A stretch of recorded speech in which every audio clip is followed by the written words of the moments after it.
Hi everyone, I'm Bonita from Pennies to Dollars, and welcome back, or welcome to you if this is your first time joining me today. My parents were Depression era, and I was raised very much like them.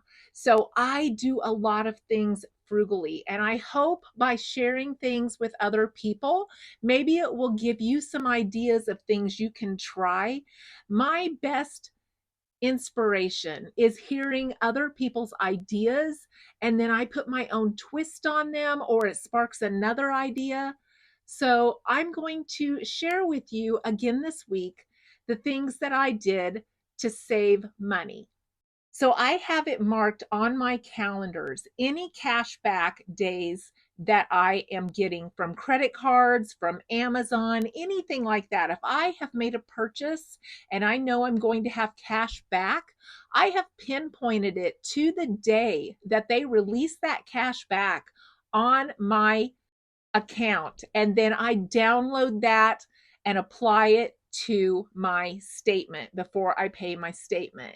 Now, you may say you can set that up automatic. I know, but I want to track how much money is coming back to me that I've spent. So I don't want it automatic. I want to see it. I want to record it. I want to keep track of that. And it helps me with my budget.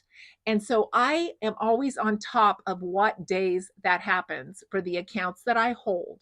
I also took a day and made veggie broth on a Sunday. I had all kinds of carrot peels. I used paprika. I used garlic salt. I used celery salt. I used green onion peels that came from my green onions that I was freezing and cutting. Those that have those little thin outer layers that are kind of papery or waxy that you don't eat, I threw all of those in there as well. So I had a few little bits of green pepper. I also threw that in. That were just things I was going to throw away, like those center little white pieces in your green pepper as you're cutting them up. And I made us a couple of jars to freeze of veggie broth to use in some of my soups and stews this winter. Those containers of veggie broth are so expensive in the store, and I just cannot see purchasing that when it's so easy just to make it on the stove with scraps. It didn't even take me an hour. It says you don't have to cook it all day, and it says that if you put some things in there, it can actually make it bitter. So I just cooked it for an hour, jarred that up, let it cool, and stuck it in the freezer. I also was preparing for us to go to Texas with our RV. We're going to take it down there, we're going to park it, we're going to be there for a few days. And if you know me, I have enough food here to take with me to cook in the RV. I don't want us eating out a bunch. I don't want us trying to pull into places with an RV and pulling a car and trying to get turned around. That just seems more stressful. And not every place can you do that. And with my husband being gluten free, it's just easier for me to figure out what we're going to make. And then we're going to pack those things and cook. I also went shopping to get a few things that I needed to add to what I already had so that we could make those menus. While I was shopping, I checked those apps and those digital coupons, and I got a free donut. I also prepared my coffee to take it with me to reduce any temptation of me wanting to grab anything quick to eat or anything hot to drink, because it was about 25 degrees this morning. And taking that big Yeti full of coffee satisfied me, and I didn't have the temptation to grab anything. And I had that free donut. I also got 19 cents a gallon off with my Upside app to fill up my car before we left. And I used my shopping apps to get some really good deals today to restock some things that I keep inventory of. I keep inventory of what's in my freezer because I have a chest freezer, and it's hard to dig in there and figure out what you have.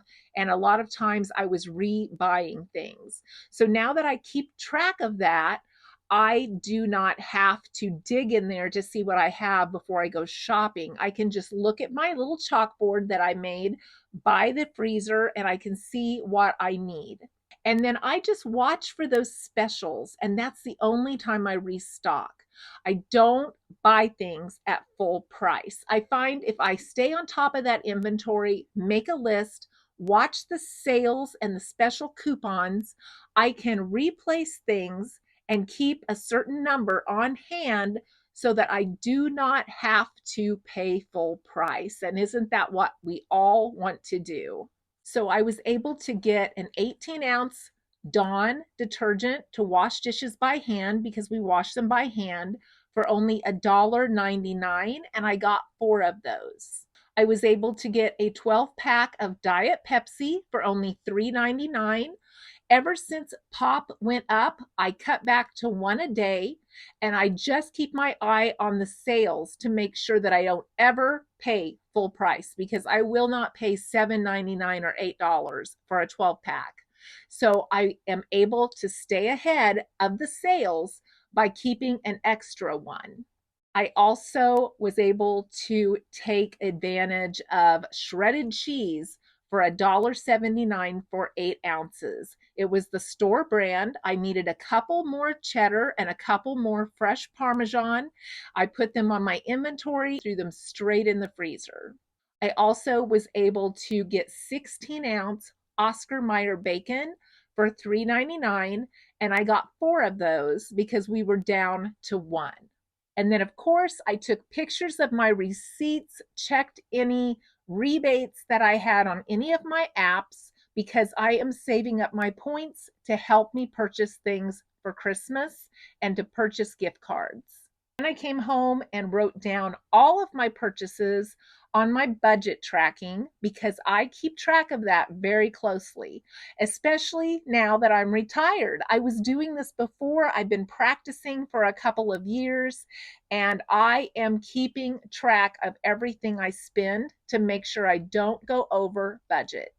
I even went so far as to take a coupon from one store and spend it at another, because you know how they have those little coupons that you can just pull off because they want you to buy it there? Well, it's too expensive there. So I know where it's less expensive.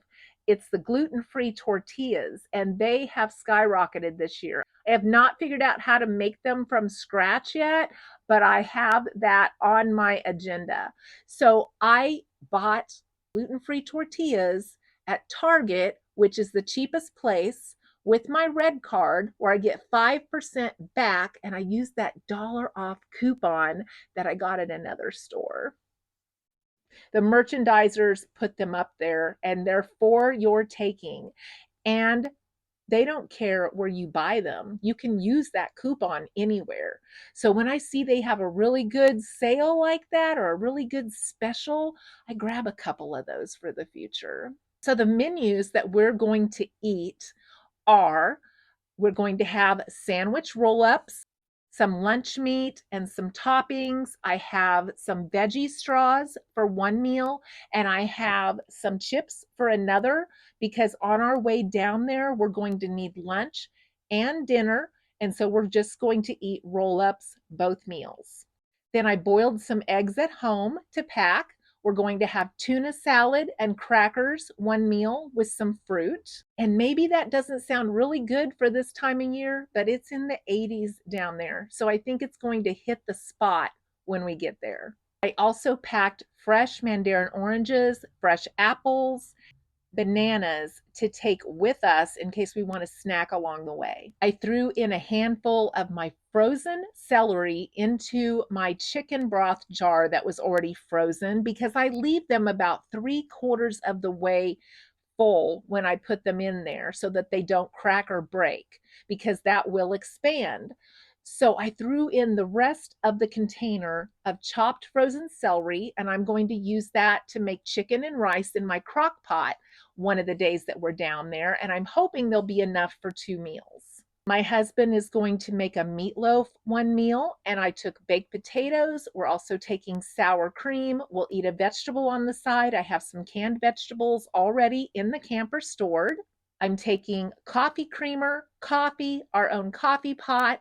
We're taking eggs, bacon, toast, oatmeal, and brown sugar. And then I prepared cranberry bread and I prepared apple butter bread to take with us as snacks, or if we want something sweet, it will already be there. So I have 3 loaves of sweet bread to take with us. So some people may say that doesn't sound like much of a vacation if you are cooking all your meals, taking all your food.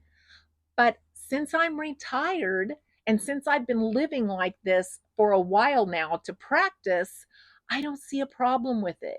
This is just going to be part of my daily life to help contribute to the household by continuing to save money every week in ways that I can from home. I feel like my freedom is worth so much more than being able to eat out and spend money on things that I know how to do and I probably can do better.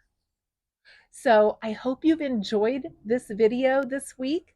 I plan to continue this series of how I am saving money week to week, and I'm so happy that you joined me today. I hope to see you in the next video.